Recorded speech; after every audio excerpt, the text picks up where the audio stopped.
Coming up on Mountain News this morning, the trial in the murder of Amber Spradlin has been delayed. And President Trump signed an agriculture appropriations bill which included a change in language regarding hemp products. Dedicated to Eastern and Southern Kentucky, this is WYMT Mountain News this morning. Good morning, I'm Neely Green. The time is now 6 o'clock and let's check in with meteorologist Megan Duswell for a look at your forecast this morning. Megan, it's Monday, it's a new start to the week, and I'm excited to see the weather that you have for us. Well, I have some exciting news. If you like the warmer temperatures, we are going to see a little bit of a warm up throughout the next couple of days. However, it's still a cold start to your morning. Here's a look at those current temperatures. We're talking 20s and 30s. So if you haven't left already, bundle up. This morning is going to be cold. This afternoon, though, thankfully isn't going to be too bad. A mixture of the mid to upper 50s. Now, we are going to look at sunny skies all day long, but there is a very slight chance for some scattered showers picking up overnight going into your Tuesday. That's the only thing we really want monitoring. But for today, again, sunny skies is that primary forecast. Looking absolutely wonderful right now on satellite and radar. Here's a look at that 12-hour forecast for you, though, today. Hitting a high around that 3 o'clock, 4 o'clock time frame. Plenty of sunshine for your Monday. Neely. All right, Megan, sounds good. Rescue crews in Laurel County responded to a rollover crash Friday night. Rescue crews say just before 11 p.m. they were called to a crash near the 3000 block of East Hal Rogers Parkway. They say one person was found partially ejected and trapped. Rescue crews say they worked for a long period of time to stabilize the vehicle and safely extract the person. We don't know the severity of their injuries. The trial in the murder of Amber Spradlin has been delayed. The judge's ruling coming down Friday afternoon, just weeks before the trial was set to begin in December. The prosecution filed a motion to have the date pushed back to allow for DNA evidence testing. The 3 men charged in Spradlin's death appeared in court the week before last. M.K. McKinney is accused of killing Spradlin in 2023. His father, Michael, and Josh Mullins are accused of helping cover it up. A pretrial conference is now scheduled for the 1st of December. Charlotte, North Carolina is the latest city to be targeted for immigration enforcement by the Trump administration. An operation called Charlotte's Web launched over the weekend, agents arresting nearly 100 people on Saturday. The ICE surge in Charlotte is being led by Commander Gregory Bavino, who is also behind the efforts in LA and Chicago. Bavino claimed in social media posts many of those arrests had criminal histories.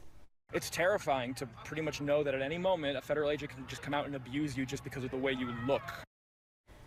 Charlotte is the 5th city to be targeted by Border Patrol for enforcement. Internal DHS documents reviewed by CBS News suggest New Orleans could be next.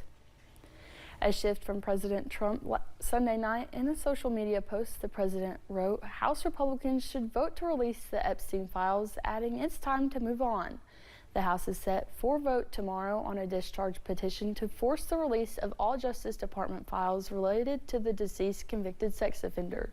CBS News' Bradley Blackburn is in New York with more on that and the growing tensions between the U.S. and Venezuela.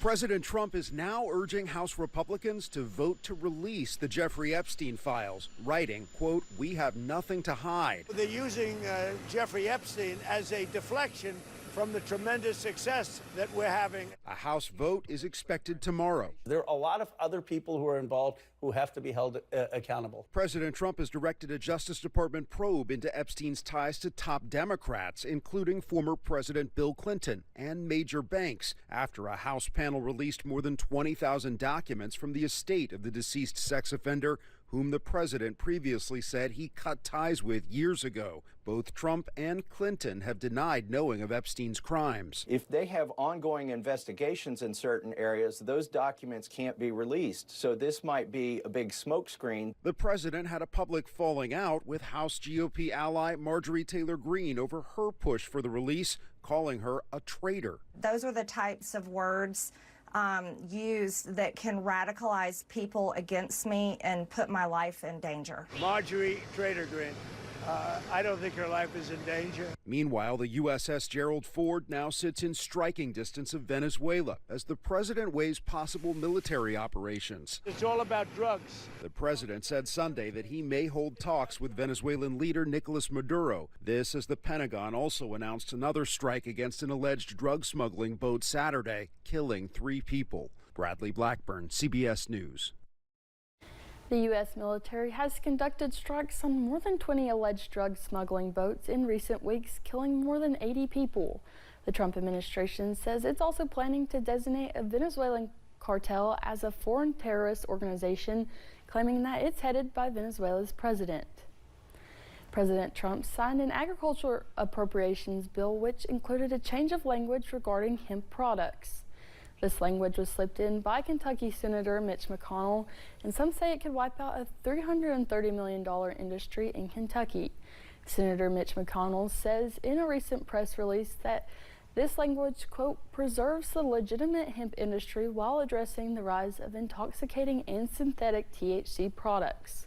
Caitlin Meckes with the U.S. Hemp Roundtable says this isn't true, and the ban will only make healthy THC products harder to get and dangerous hemp products transferred to the black market. After weeks of uncertainty and partial payments, Kentuckians who rely on SNAP benefits are finally seeing their full food aid loaded onto their cards. It comes as the government shutdown ends, but the relief is tempered by ongoing concerns about the program's future. Chinese state-sponsored hackers are accused of using artificial intelligence to target companies and government agencies around the world. San Francisco-based AI company Anthropic just revealed its own software was used back in September in, quote, the first documented case of a large-scale cyber attack executed without substantial human intervention. Anthropic says AI gave the hackers speed and scale that humans cannot match. What we saw here was this Chinese actor that jailbroke, that overcame the safety guardrails that Anthropic had put in place, that then automated it to go after about 30 companies globally. It's pretty chilling, and there's a lot of work we have to do in the near future, I think, to stem the flow.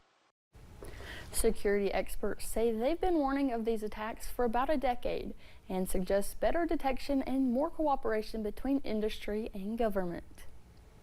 New research reveals a potential reason for a troubling increase of colon cancer in young people. A study published in JAMA Oncology suggests that eating too many ultra-processed foods may be linked to a higher risk for the disease. Researchers looked at 29,000 female nurses over a 13-year period. Those who had about 3 servings a day increased their risk of precancerous polyps by 3%, and there was a 5% increase for those who averaged 10 servings a day of ultra-processed foods. We're looking at a wonderful start to your week, but we are going to see 2 chances of storms as we are finishing off your work week. So let's kind of break that down for you, starting off with this morning. Clear skies will be nice and sunny throughout the day. And a slight chance for some scattered showers does arrive overnight going into your Tuesday. And then we'll see the first chance of storms for your Tuesday afternoon. Now, in terms of temperatures, we are going to be looking at a mixture of the 20s and 30s to begin your day. However, the mid to upper 50s take over this afternoon.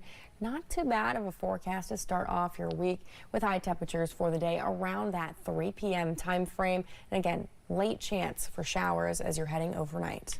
Neely. All right, Megan, sounds good. Thank you for getting your day started with us here on Mountain News this morning. Making life easier for parents on the go, we have the new tech and trends shaping the newest generation of strollers.